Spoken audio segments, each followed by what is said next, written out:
instead of speaking of, it being feeding time, it was, we're serving lunch. And so just a real emphasis on using language to signal respect, that just because you are in prison doesn't mean you lose your humanity.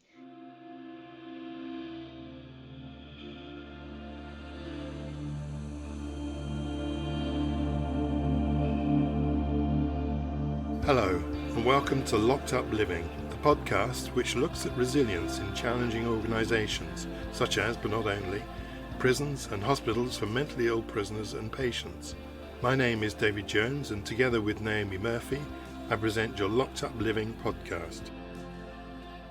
So really delighted that today's guest is Professor Kimberly Brownlee, who holds the Canada Research Chair in Ethics and Political and Social Philosophy at the University of British Columbia in Canada. Prior to this, Kimberly lived in the UK for close to 20 years and was Professor at the University of Warwick and Senior Lecturer at the University of Manchester. Her work focuses on loneliness, belonging, social human rights, punishment, conscientious belief and civil disobedience. She's the author of 2 books, Conscience and Conviction, The Case for Civil Disobedience, and Of Being Sure of Each Other, an essay on social rights and freedoms, which I believe is Kimberly's most recent publication. She's engaged with senior management teams in UK prisons who are working to improve the ways they speak and think about the people in their care. Really pleased you could join us today, Kimberly. Welcome. Thank you. Thank you, Naomi. Thank you, David. Kimberly, can you tell us something about your career trajectory and how you came to develop special interests in so many areas related to the criminal justice system? So I grew up in Canada and studied at McGill before coming over to England to study at Cambridge and Oxford, and then got a job and stayed, as Naomi said, for 20 years. And my research interests have centered around what it means to be social, what it means to have a deep belief. And those two ideas intersect because in my defense of civil disobedience, I argue that having a deep belief isn't merely a private act. It's willing to be seen, willing to stand up and be seen to defend your view. So my life is my message is the core thought.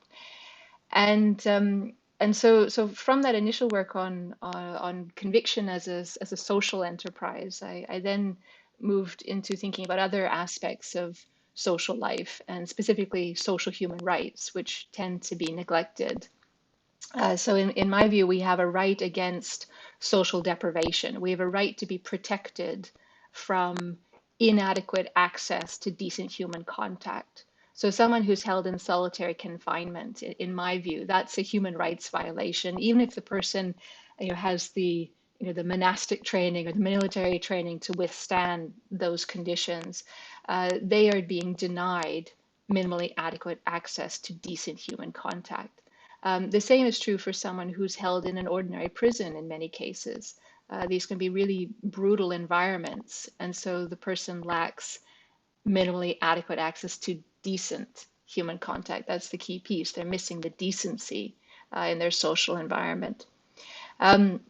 So with respect to your question of how did I develop an interest in issues related to criminal justice, I think to some extent it's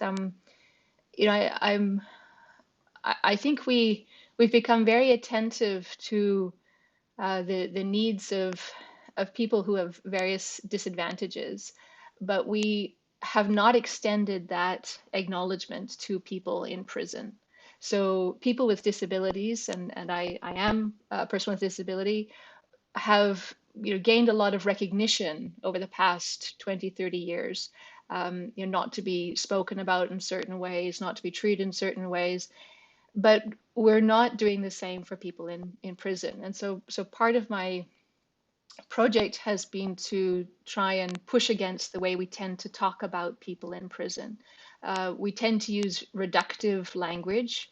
We reduce someone to their offense. So we use essentialist terms. This person is an offender, a criminal, a crook, a felon. They're an ex-con, ex-felon. And then we use more specific terms. This person is a forgive the language, this person is a rapist, a pedophile, a murderer, and we deny this person a rich, full identity. They become just the offense. And so, in the same way that we've moved away from essentialist language in other domains, we don't speak of people as being, an inebriate, a degenerate, a lowlife. So too in criminal justice, we shouldn't reduce people to their offenses. And I know a little bit personally about stigma, about being stigmatized. So not only do I have a disability, but I'm partially sighted, but I have a condition known as oculocutaneous albinism. So as a result of that, I have very fair skin, very fair hair, very pale blue eyes, and there is a stigma. It's slowly ebbing away, but there is a stigma around having albinism. The person with albinism is often represented in the movies as the villain, the evil incarnate. And so I have a personal interest in how we represent people and which parts of their lives we take to be definitive of who they are. Thank you.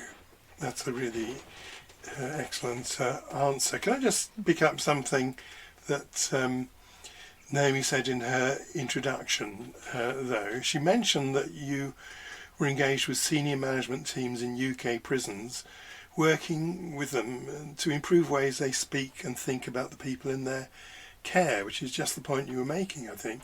So how did you go about that?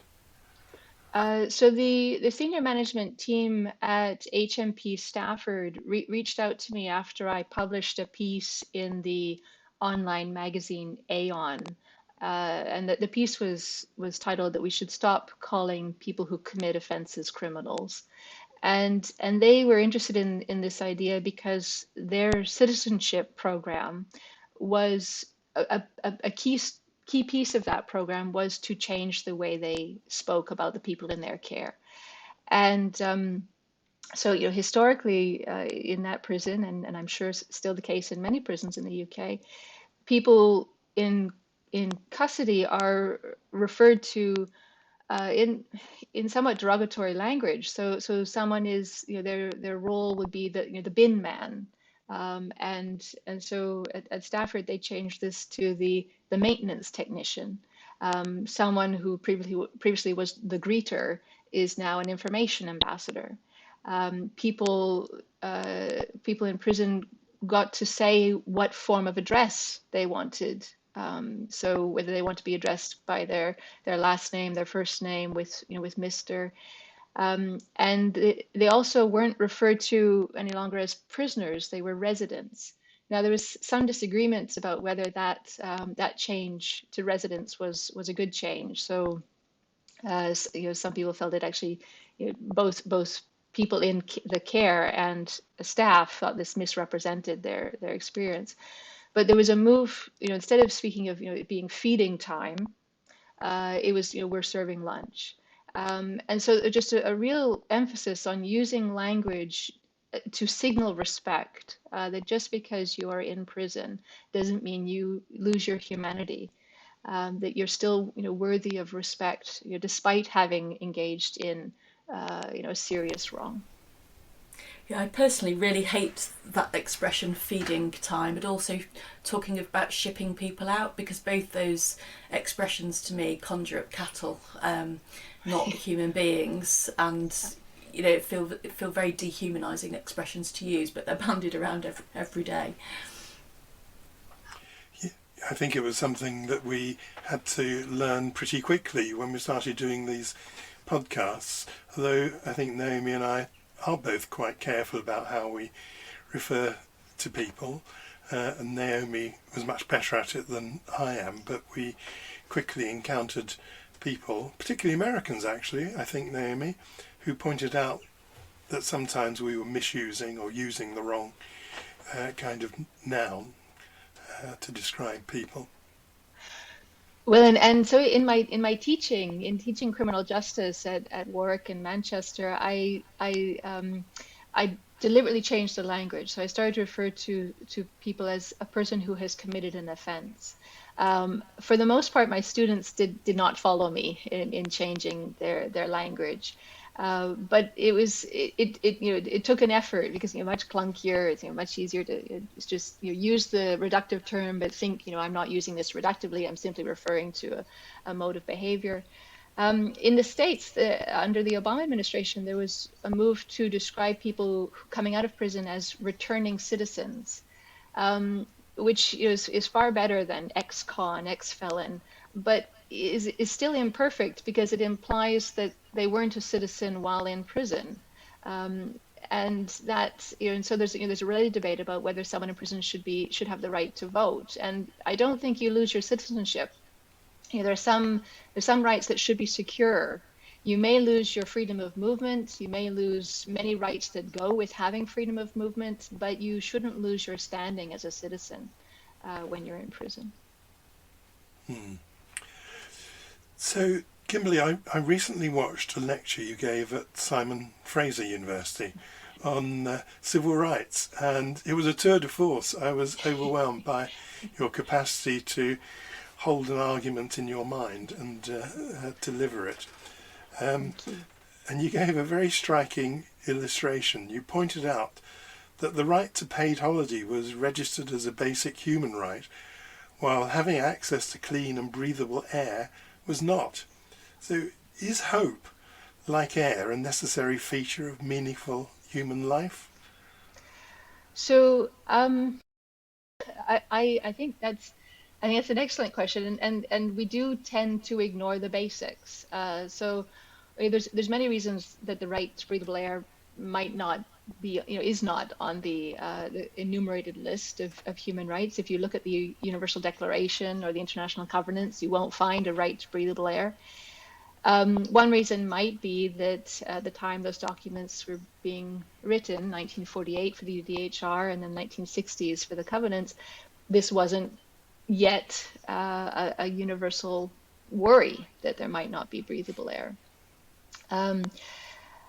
And whether it's a substantial and recurrent threat is one reference point for a human right. Is this something that we need to have legal muscle in place to protect people from breach of this interest? And with respect to hope, it may be true that it's sort of among the basics, and so it might tend to be ignored, just sort of presumed to be there in the background, that people have a capacity for hope, can sustain hope, whatever their conditions. Or it might be sort of a little harder to quantify. How could a government try to honor people's capacity for hope, their need to have hope? Governments are primary duty bearers when it comes to human rights, and so some things we have deep interests in having are viewed as too expensive. Sort of the point of human rights historically was thought to be, this is to protect you from oppression. This is to protect you from government interference. You have certain basic civil and political liberties that have to be secured so that government isn't intruding too much.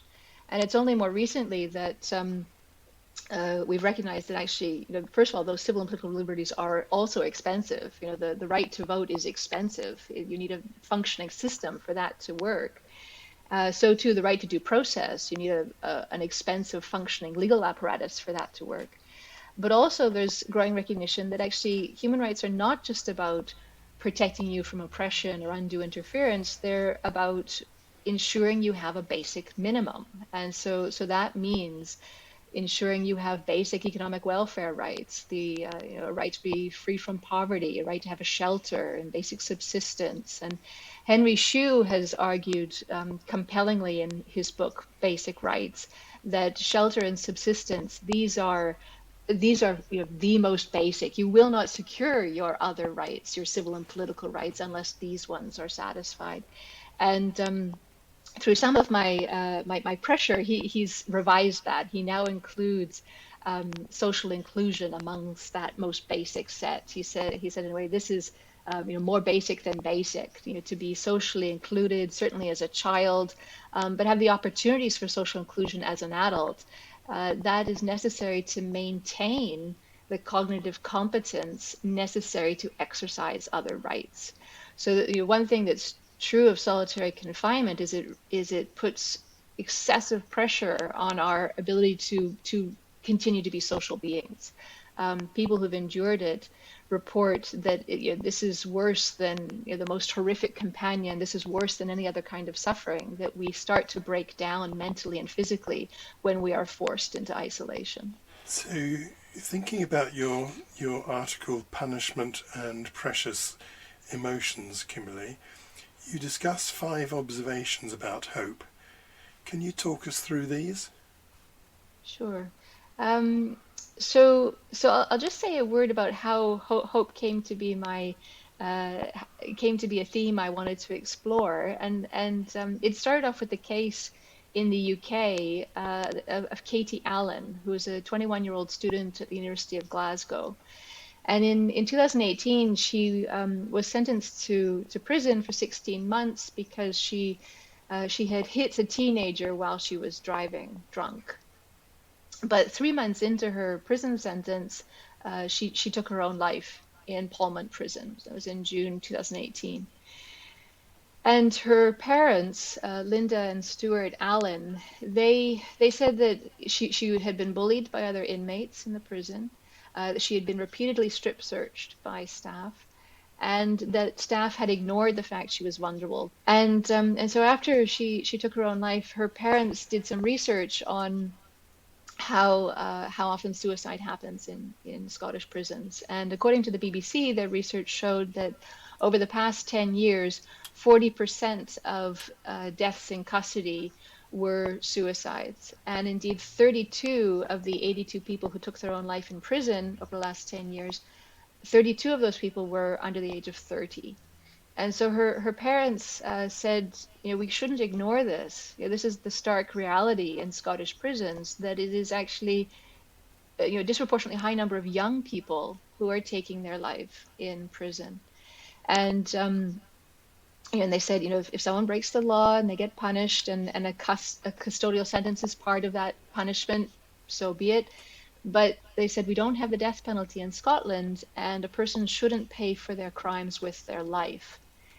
And so it was that story, that very heart-wrenching story, that that pushed me to think about hope, the place of hope in punishment.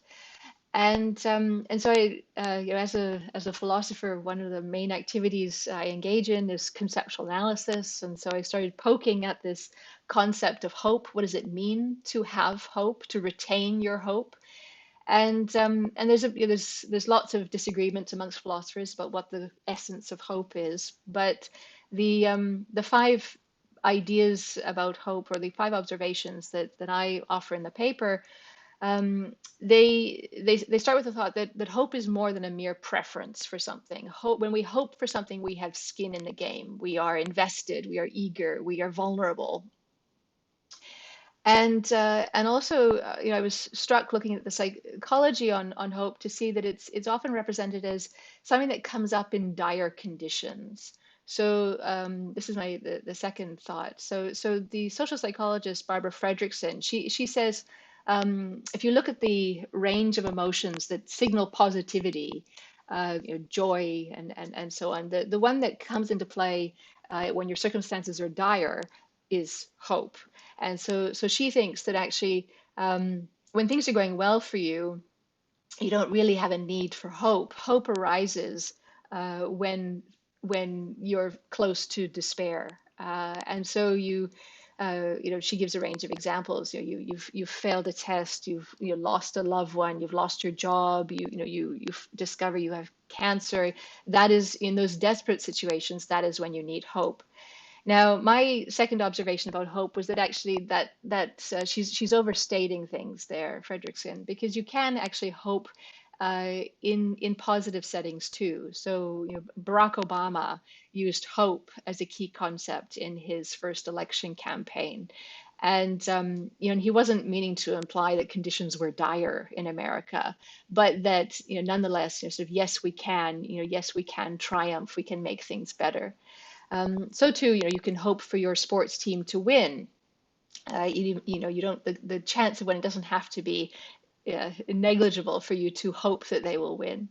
You can hope your baby that that you're expecting will be a boy or a girl. That doesn't have to have a context of dire circumstances in the background.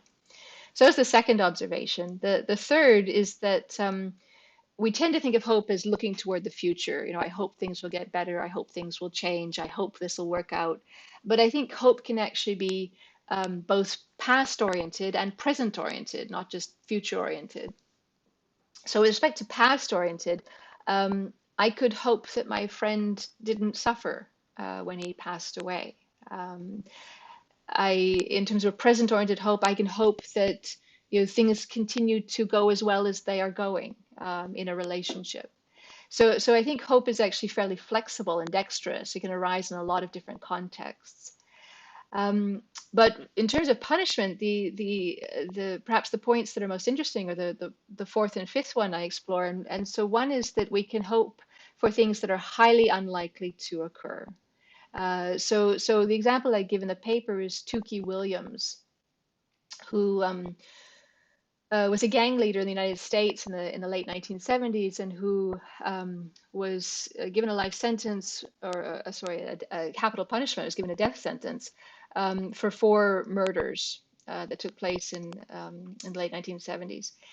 And for the first decade or so that he was in prison, he continued to lead a gangster life. But in the 1990s, he became he changed his perspective and became an anti-gang activist. He wrote a number of children's books against gang life, and he became a model, sort of an image of someone who was worthy of redemption.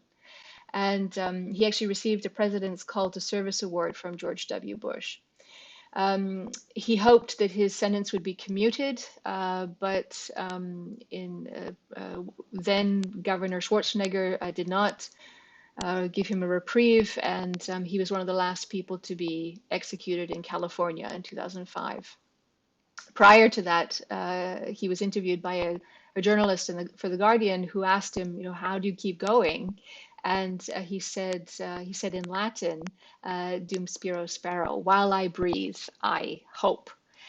And he, of course, learned to read Latin in prison and changed his outlook in prison, but he did not give prison any credit for that change in perspective. He did not find his conditions conducive to change. The final point about hope that I make is that we can, perhaps especially if conditions are dire, we can hope for things that aren't worth hoping for, or we can hope for a terrible option that to us seems to be the lesser of two evils. So you might actually hope for death in order to finish your suffering if you can't stand the conditions you're in. So the takeaway of the observations I offer in the paper is that hope is a very complex concept, that it is dexterous and flexible and can apply in many different ways, and can be used sometimes productively, sometimes unproductively. It's a bit of a rational irrationality, depending on what we're hoping for and why we're hoping. But then when it comes to prison, I offer what I call a hope standard, which uses a tighter specification of hope. And that is that for a punishment to be morally justifiable, it has to enable a reasonable person to retain hope, not only about their conditions during their punishment, but also hope for their future life after punishment, that they have to have a life to hope for, a life worth living to hope for after punishment. And that when we embrace that, we actually, it puts a lot of restrictions on the kinds of punishments we can use. It sounds like a fairly high bar when I think of our prisons. And while you're talking, Kimberly, it reminds me that in Britain, as I'm sure you know, we have a number of men, mainly men, in prison on indeterminate public protection. sentences where one element of the punishment appears to be hope dashed. Yeah. What do you think about Yeah. that? Um, so in the UK, the UK claims various things on behalf of its system, which I don't think it's entitled to claim. One is with respect to the use of solitary confinement. The UK claims not to use solitary confinement because it lines up with what the special rapporteur on torture said was the maximum time frame, and you could segregate someone. So they and that, according to the special rapporteur, is 2 weeks. Anything beyond that is torture, and the UK claims not to hold someone in segregation for longer than 2 weeks. I've asked psychologists about that number, that 2 week number, and have been saying that's a political number. That's not a research informed number. That 24 hours can become stressful. 3 days can begin to feel torturous. That it's the UK shouldn't be claiming this. That they're not engaging in extreme practices when they use segregation in this way.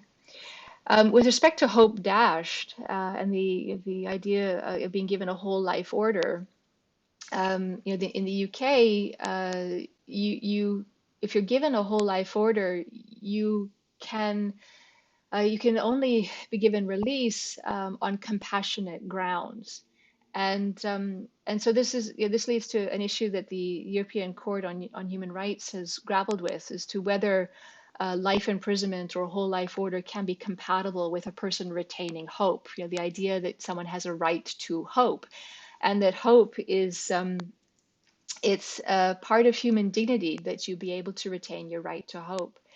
And so, in a case that came before the court, Vinter and others versus the UK, the court explored this idea of human dignity and argued that there had to always be the prospect for release, that was necessary for hope. Even so, the European Court of Human Rights mistakenly, in my view, accepted as sufficient the fact you could only get release on compassionate grounds. So if you were terminally ill, or if through tragic family circumstances, then you had the prospect for release. So that's a very narrow set of conditions under which you could hope to be released from a whole life order.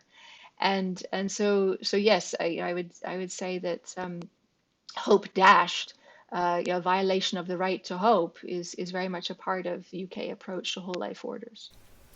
Well, you can see quite clearly that has an impact on an individual when they have the hope removed from them in that way. But does that have an implication for wider society? What does that say about us as a society that we're prepared to compromise on something like hope?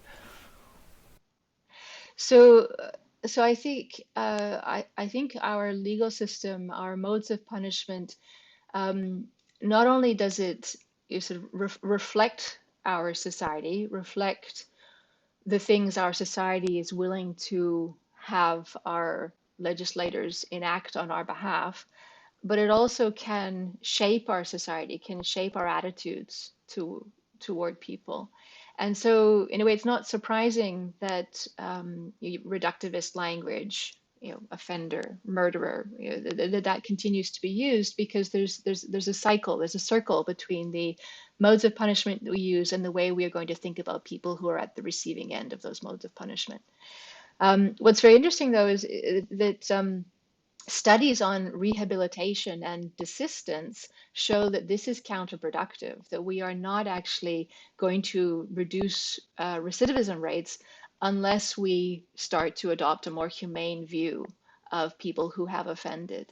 So there's a report in the UK 3-4 years ago on transforming rehabilitation, which referenced research that has shown that if a person's allowed to think of themselves as basically decent, but having made a mistake, that then they are less likely to reoffend. If a person's allowed to maintain contact with their family, close contact, then that non-criminogenic community can help them to see themselves as something other than their offense. Because the problem with a lot of our punishment practices is we give a person a choice. When you're sent to prison, you can either reject this identity, this you are a criminal, this is your defining feature, this horrible act.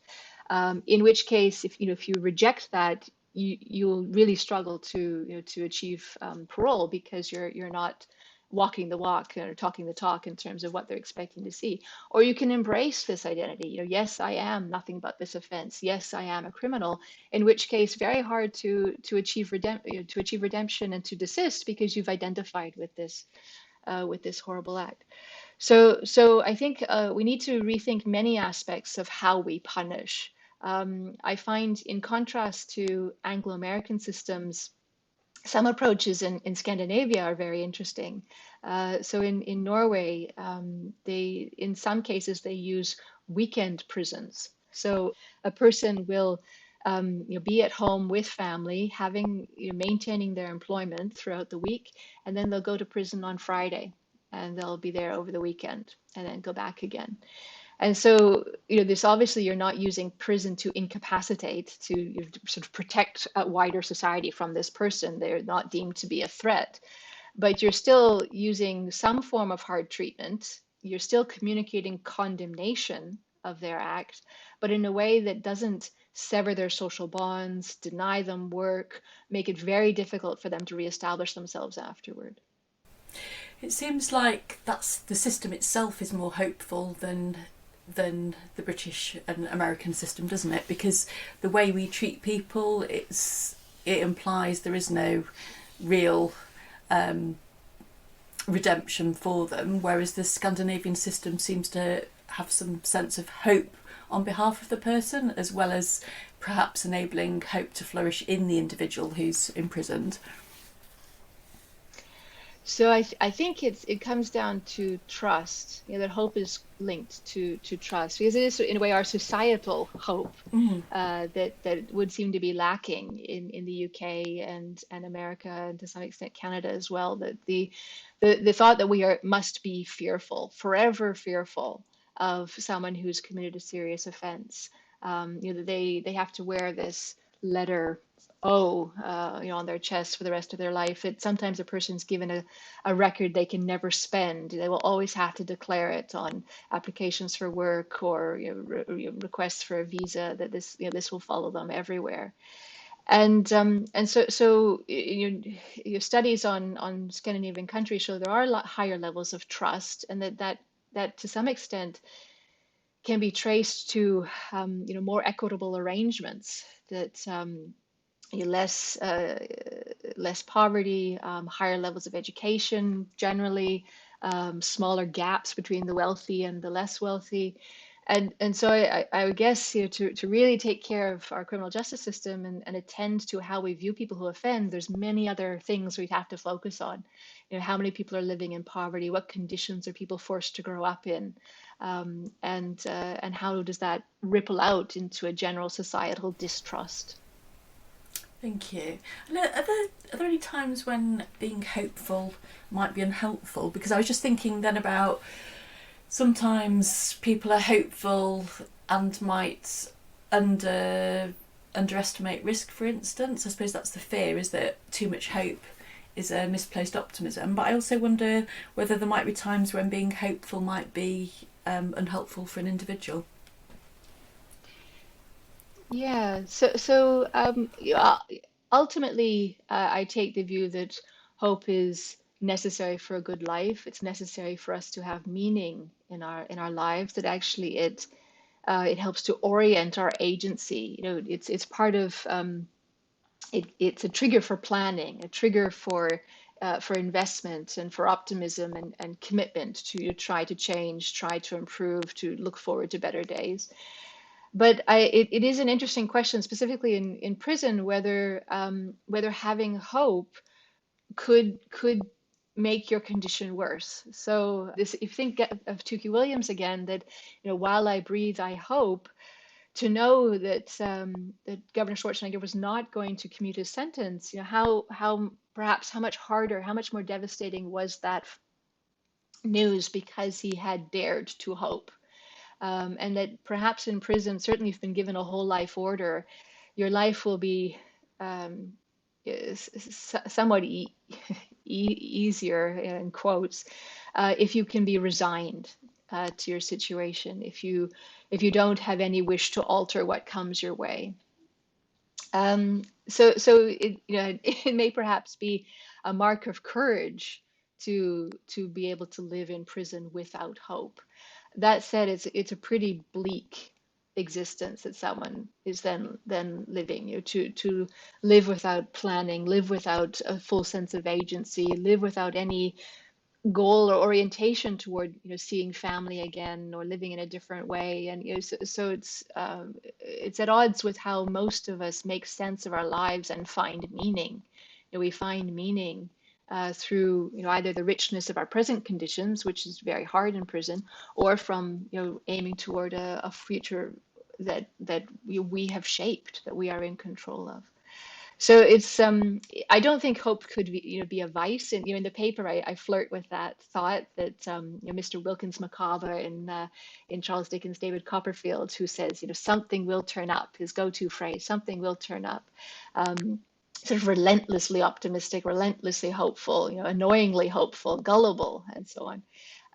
But sort of putting that caricature aside, hope is part of what makes life meaningful. Well, I was thinking about sometimes when people's hope might blind them to the reality of a situation. So, for instance, when somebody spends a long time stating that they're innocent when they first get to prison, in the hope that they somehow their situation will be reversed, and then eventually at some point they then start talking about their offending in a more open way.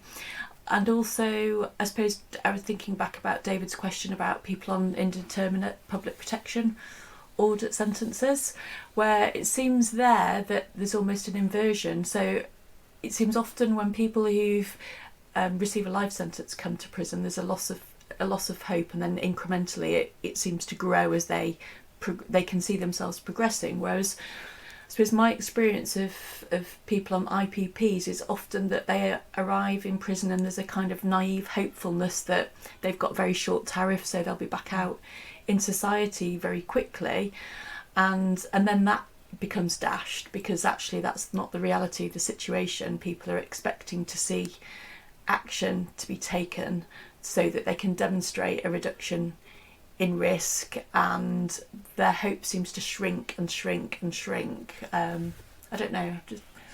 Yeah. So that's very interesting.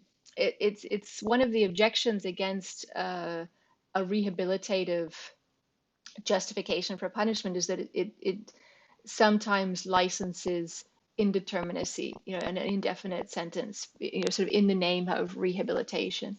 And someone who defends, desert justification for punishment will say, well, there's only a limited amount of time you can hold a person. It has to line up with the severity of their punishment.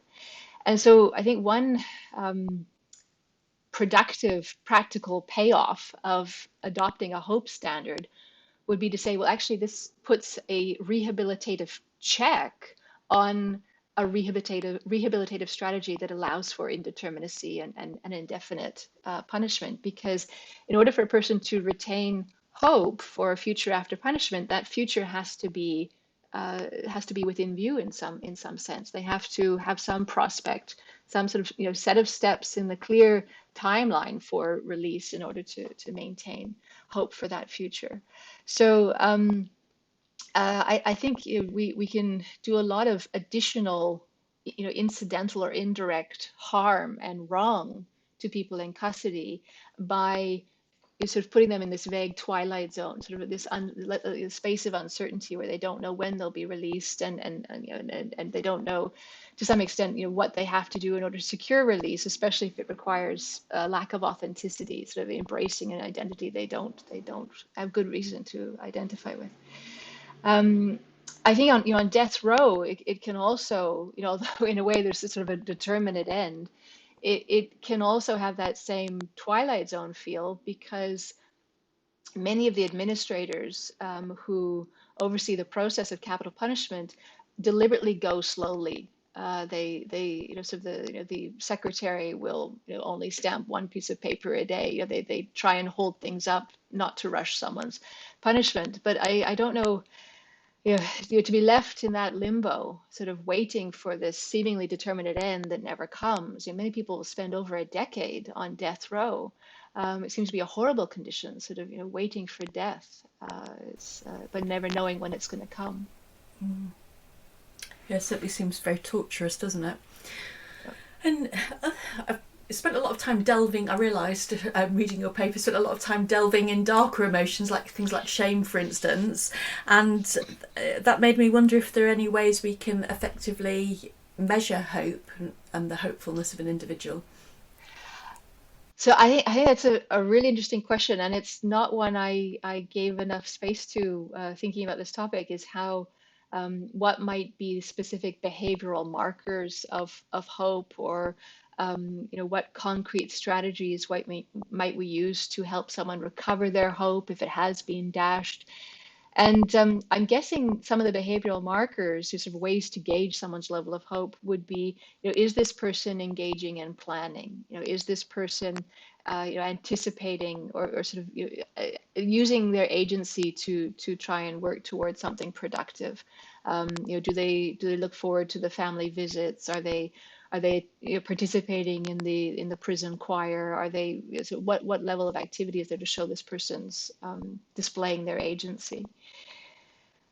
In terms of helping someone to recover hope, that I think I would need to ask some social psychologists, whether, once hope is dashed, hope is lost, how, whether it can be recovered. One of the I referenced a poem in the piece by Emily Dickinson, where she suggests that sort of hope is always there. I'll just read the poem. She says, "Hope is the thing with feathers that perches in the soul and sings the tune without the words and never stops at all. And sweetest in the gale is heard, and sore must be the storm that could abash that little bird that kept so many warm. I've heard it in the chillest land and on the strangest sea, but never in extremity it asked a crumb of me."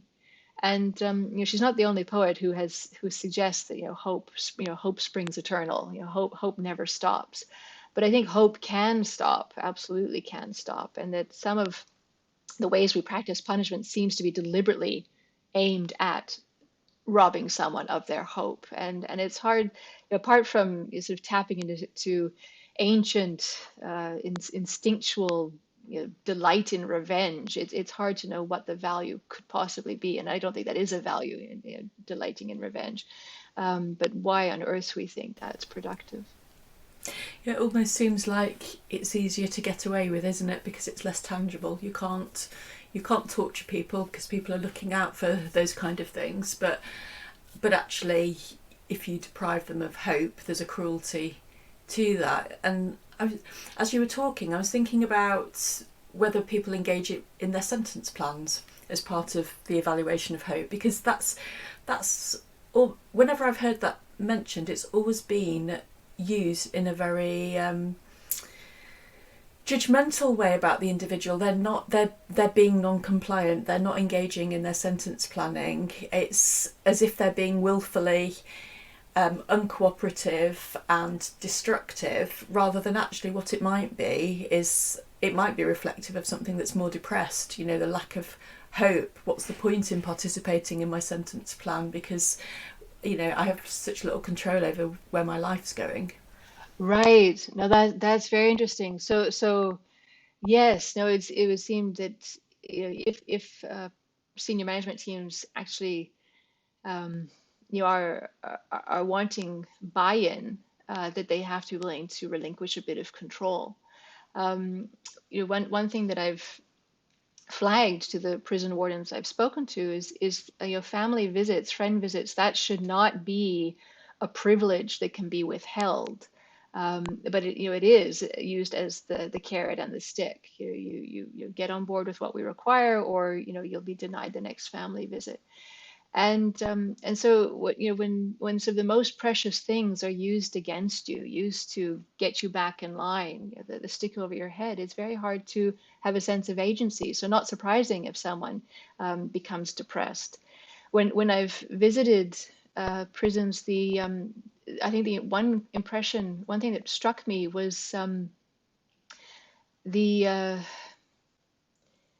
passivity is the wrong word, but the sense that the people I spoke with were sort of entirely available, that our encounter was entirely on my terms. Even if I'd interrupted them in work they were engaging in, that they wouldn't signal in any way that they wanted to get back to their task, that they were sort of, it was entirely for me to say when our conversation ended, or where the conversation went.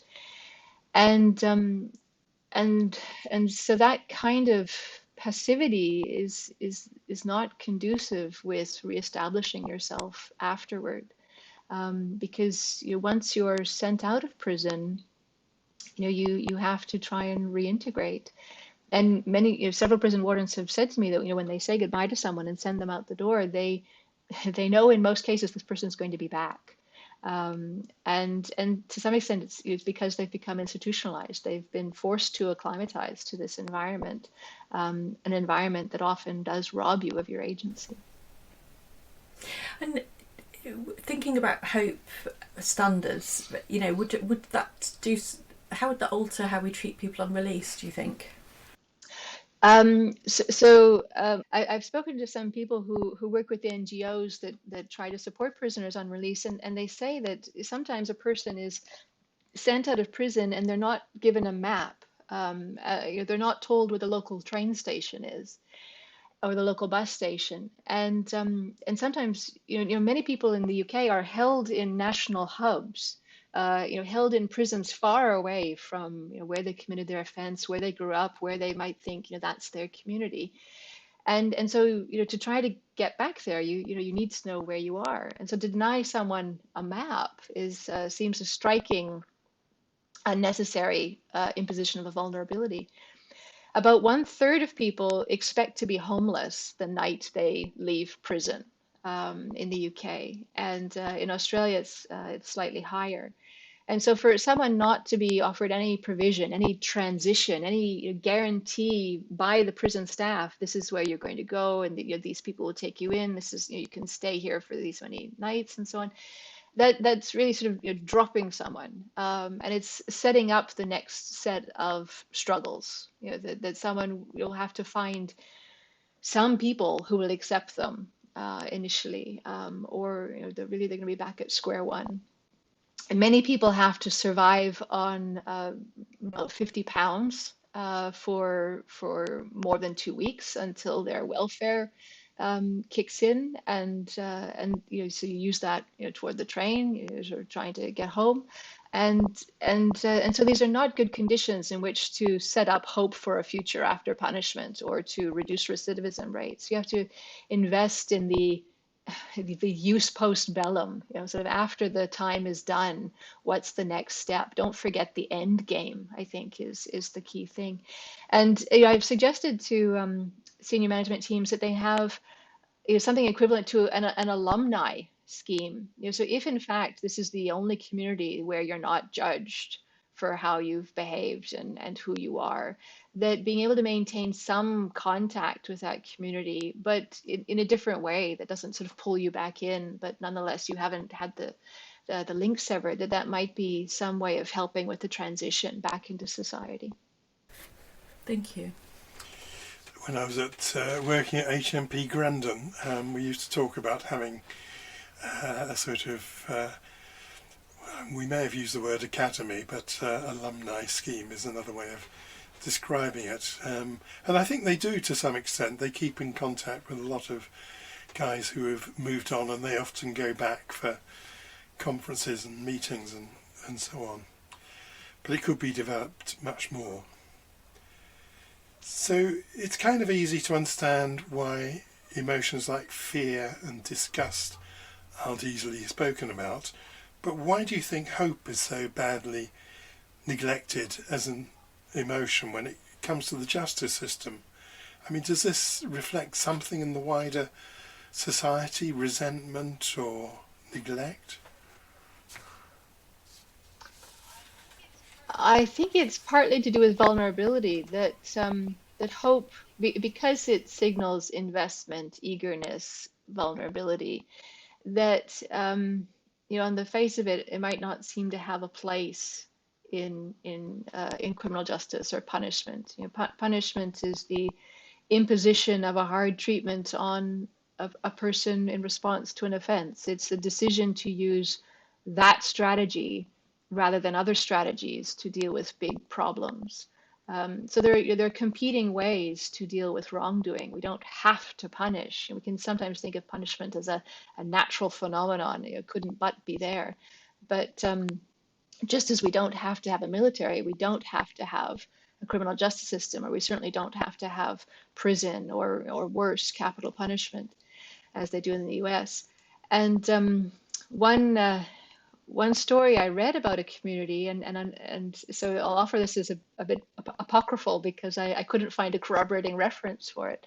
But there's a story of a tribe, the Babembe tribe, that when someone committed a serious offense, all work would stop in the community, and everyone would come together and form a circle around the person, and then each member of the community would take some time to describe the person in the middle, their good qualities, sort of moments where they'd been kind, moments where they had helped others, moments where they sort of showed the best of the human spirit. And this process would go on for days if necessary. And then at the end, the circle would break up and there would be a celebration and the person would be reintegrated.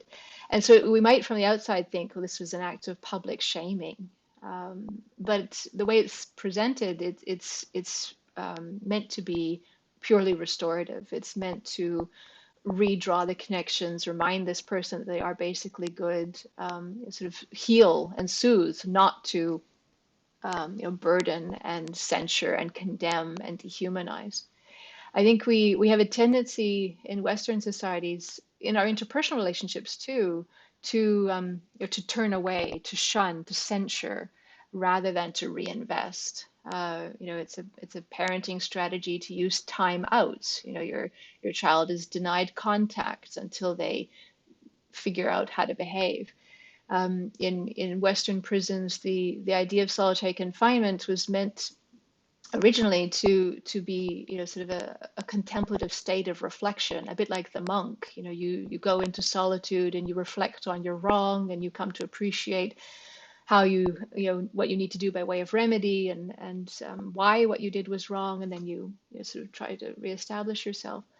But the reality is that isolating, severing, separating, shunning, exiling, ostracizing, these are brutal practices that our brains register these as equally painful to physical injury.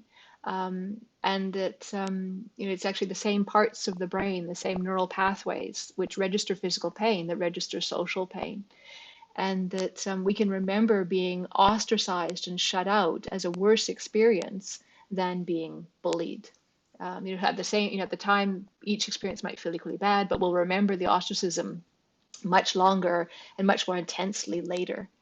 So I think there's sort of multiple intersecting threads, but there's at the heart of it is really how do we want to view people, and how willing are we to reinvest rather than to do what's quick and dirty, quick and easy, which is to shut them out.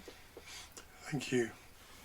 So in the paper we were talking about earlier, you advance 4 arguments for a hope standard for punishment. Can you talk us through those?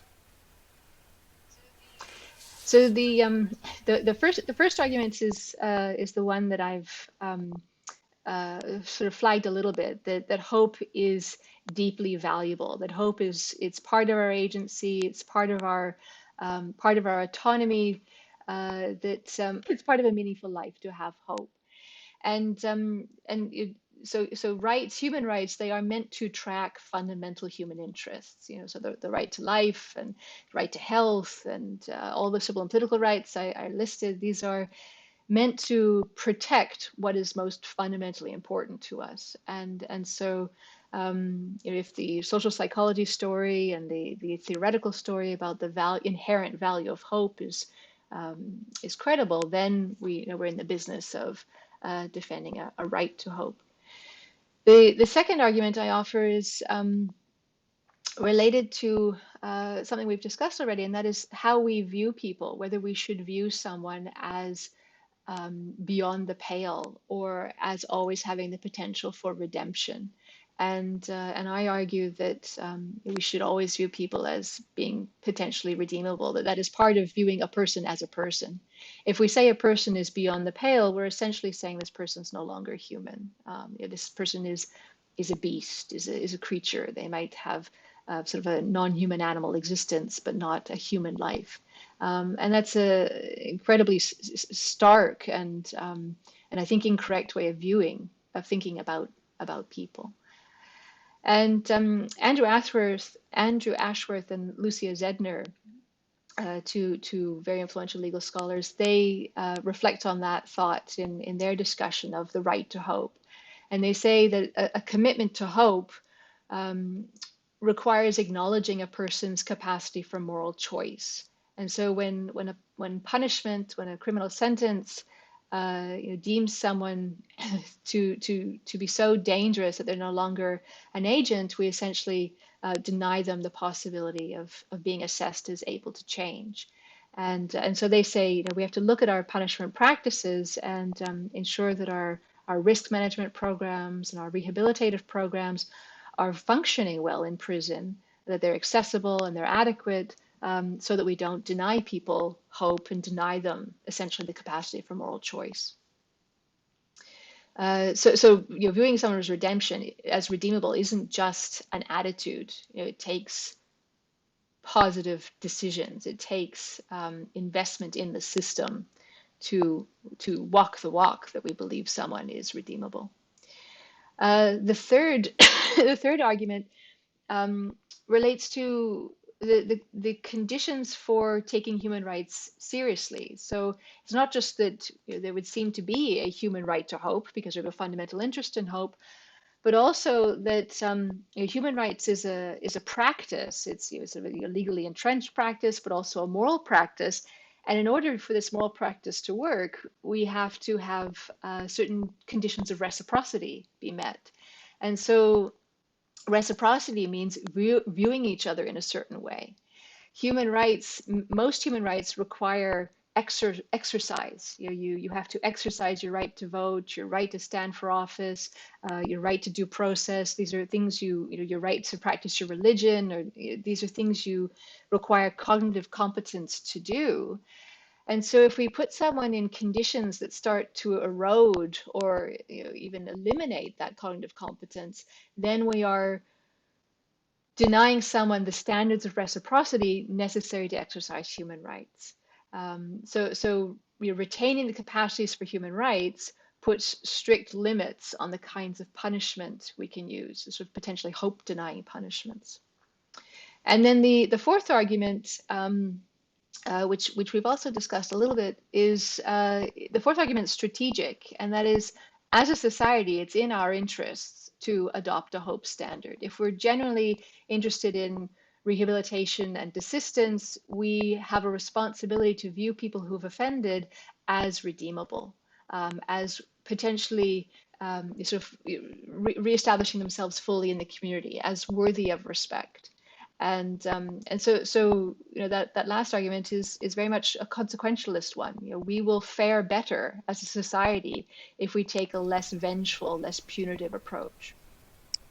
Well, certainly, if you think about the human need to belong, we as human beings, we need physically to belong in order to live, don't we? And whilst we might be able to manage to do that without social connections, we know that people who are lonely fare worse, and yet that all seems to be able to be taken away from people when we write them off and say they're irredeemable, which is what we're effectively doing with the whole life tariff, aren't we? So it seems like we're trampling on human rights in all sorts of in all sorts of ways. And it's, I suppose, there's that question again of, you either believe in something or you don't. And if you believe in human rights, those human rights have to apply to everyone, even if it takes more, you have to dig deeper to value the human rights for some individuals because of the acts that they've taken. There's a moral conflict, isn't there?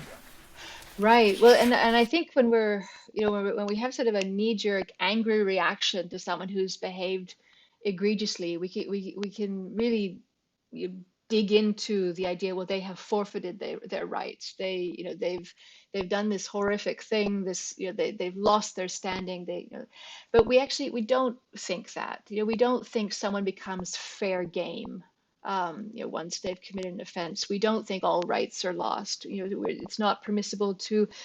We don't actually embrace lex talionis. You don't do to the person exactly what was done to them. Historically, we're more inclined to use corporeal punishment or to approximate lex talionis. But there's many things we cannot do. That would be to deny someone air in prison, or to feed them, deliberately feed them contaminated food, or to torture them. These are things we would never be justified in doing to someone, even if we think they've forfeited some of their rights. You don't lose all of your rights.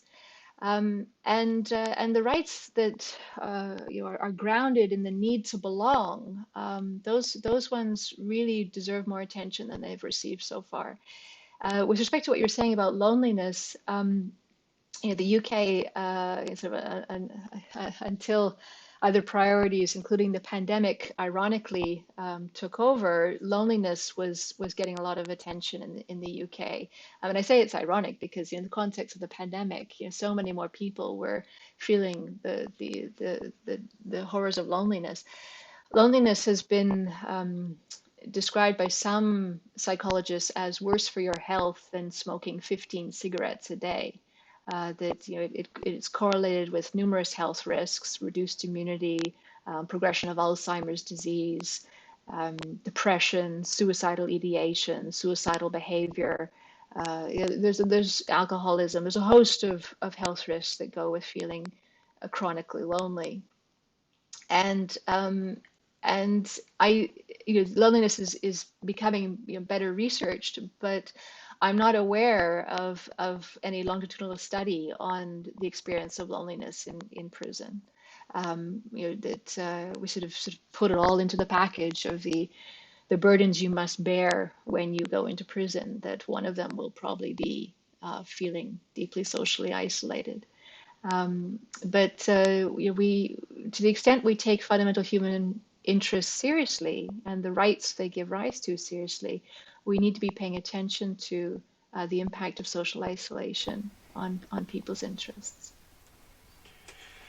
Thank you very much, Kimberly. So I can't help thinking that although we focused on hope today, in order to think about hope, you must also be considering all those darker areas of the mind and of social activity. So how do you keep yourself hopeful in the face of this kind of really quite challenging work? Yeah, it's a nice question, because it makes me wonder if the sort of the rational irrationality, how much of that is at the root of optimism, that you sort of you commit and you keep committing again and again. I think as a philosopher, I'm fairly lucky. I know I'm incredibly lucky. I get to sit in an armchair and I get to think about these issues. And someone working in a prison, someone living in a prison, that's the real. Those are the really tough conditions in which to retain hope, because even if you are naturally inclined to, or you really make a commitment, you're bumping into institutional barriers, you're bumping into people's life experiences. One thing that I found very striking reading about prison statistics in the UK is that someone in prison is not at all representative of the general population. That if you find yourself in prison, you are much more likely to have led a really tough life, to have witnessed abuse as a child, to have been a victim of abuse, to have used Class A drugs, to have dropped out of school, to be linked to a gang, to have mental health problems, and that's not the typical profile of the general population. So not only is someone in prison put in a really, really tough environment usually, but they have a backstory that makes it all the harder to come into that setting with hope. And so I think the people who can work in prison and live in prison and keep their hope, those are the impressive people. The philosopher only imagines those conditions. Thank you. Thank you so much.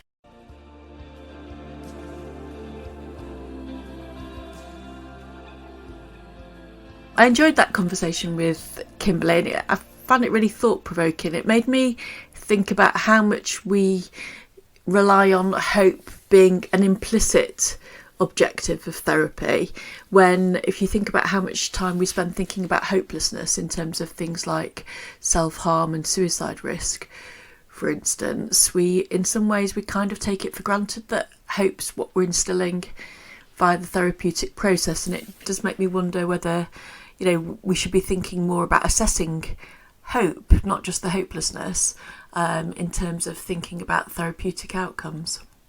Yes, hope is a very difficult thing to teach, isn't it? It has to be nurtured and developed and to kind of grow according to its environment.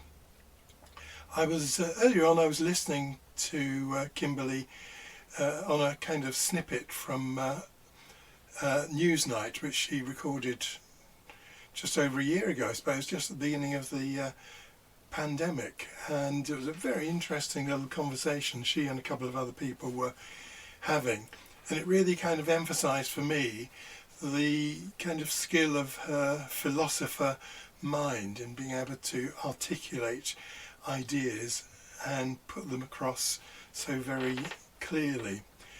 And in the conversation with us, I thought the way that she described the importance of words and the way that we speak about people, which of course is something that we've talked about together from time to time, and I thought she really highlighted that terribly well.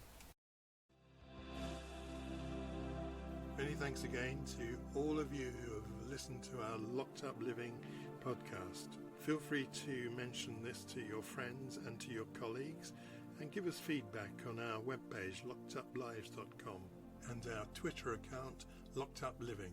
Many thanks too to Pete and Rach, who kindly allowed us to use their music. You Have Called Me Courage, and this is available from all the usual outlets.